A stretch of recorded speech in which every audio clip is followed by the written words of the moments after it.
Hey beautiful beasts, I am Ksenia Thurgood and I'm an ex-professional dancer and creator of La Technique. I'm also a multi-certified body nerd, true story. And today we are going to be talking about bar heights, what you should be using whether you're in the studio or in your own home because of the pandemic. If you're curious, keep watching. I'm based on the traditional territory of the Huron-Wendat, the Mohawk, and the St. Lawrence Iroquoian peoples. This land was traditionally a meeting place. I'm hoping it will continue to be a meeting place even though these videos are in the meta world or the virtual world. We are talking about bar heights. If you're like many of us, we had to pivot hard if you were in the wellness world and also working out from your own homes. If you're still in that world, or even if you're within the studio or a health club, it's great to know for your own height what height of bar you should be using. This is quick and easy.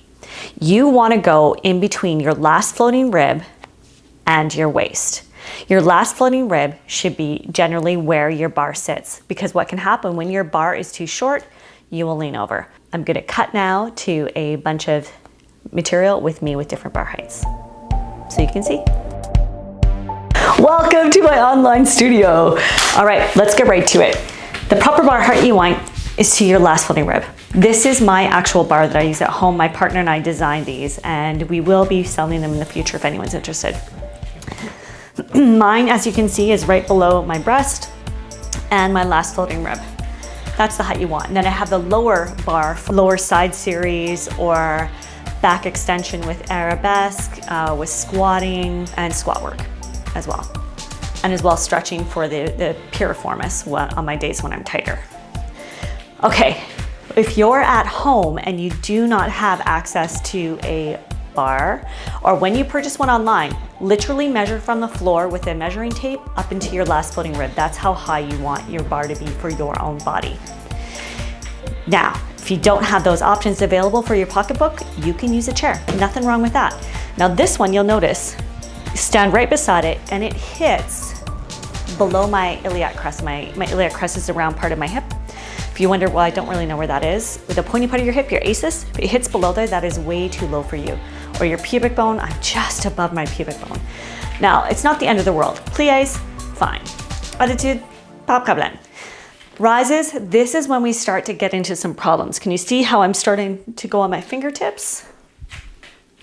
Which is fine. Then when I do a passe, and I'm trying to use that chair for balance, now this one moves, you can start to compensate. What I see a lot happening in classes that I teach online is people have too short of chairs and they're leaning over to compensate for how short their chair is, and then your skeleton is out of alignment, and then there's literally no point to be doing what you're doing because it's completely counteractive to what we want your skeleton to do, which is to lengthen in alignment for longevity and range of movement for life. What can you do? Well, if you have an adjustable chair like this one, adjust it. Aha, there's my sweet spot. Right up, I like around my last floating rib for my body. Another option is a broom. Now, this one is challenging. What's great is that brooms are generally a long handle, so if you're a long-legged, tall human, I'm envious. Power to you. Then a broom is wonderful because it has a bunch of different height options and length options. The challenge is you have to use hopefully your transverse abdominals to do isometric contraction, and you're continually, as your skeleton is being taken off balance, you're continually trying to find your center of gravity with your body in space. So that can be challenging when you're doing arabesques en arrière or especially sideline for a side series.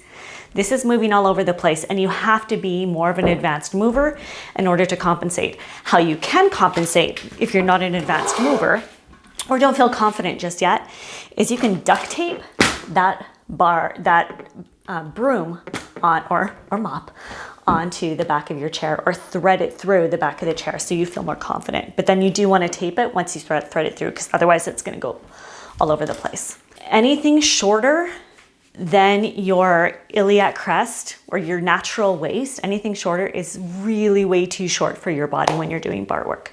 So even go into the health facility where you go to, make sure that you're at, if they have different height bars, go check for yourself. Make sure, okay, am I around? You want to be anywhere between your natural waist and your nipple.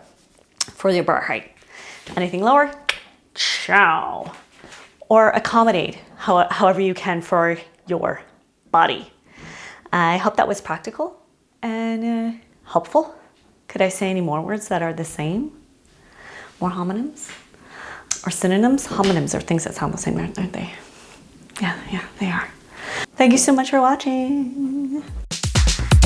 Thank you so much for watching. And if you have any questions, comments, or concerns, please write them down below. Let me know if this helped you out in how you should be doing bar, whether it's in your home or in a studio or a health club space. If you're curious about how to cycle sync or what movements or you should be doing when you're in your prenatal or postpartum phases, all trimesters, all 3 trimesters prenatal, all 3 trimesters postpartum, 3 trimesters.